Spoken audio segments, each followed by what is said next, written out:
cos 3 cube theta minus 3 cos theta sin square theta d theta. Integration cos 3 theta cos to the power 3 theta minus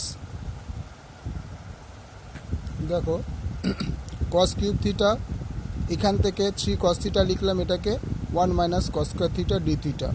তো cos cube theta theta minus 3 cos theta, এবার কি এটাই এক দিয়ে গুণ করে 3 cos theta মাইনাসে মাইনাসে plus 3 cos cube theta d theta. তাহলে এখানে 3টে cos cube theta, এখানে একটা cos cube theta পাশাপাশি নিয়ে আসলাম, 3 cos cube পিছনে দিলাম। তাহলে integration 4 cos cube theta minus 3 cos theta d theta, এটার বদল লেখা যায় ইন্টিগ্রেশন এইটুকুর বদল লেখা যায় 3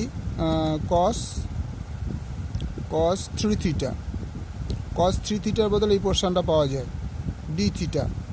তাহলে ইন্টিগ্রেশন হবে,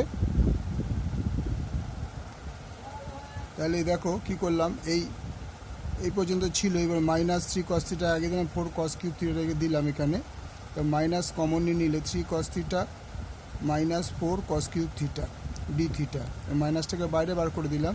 তাহলে এর বদল লেখা যায় cos 3 theta d theta। তাহলে মাইনাস, এবার এর হচ্ছে sin 3 theta by 3 plus c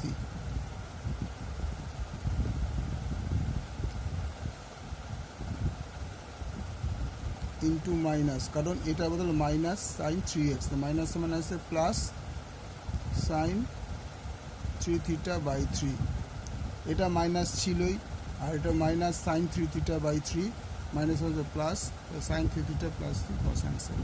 okay, thank you. পুরো অঙ্কটা করে দেখে নাও।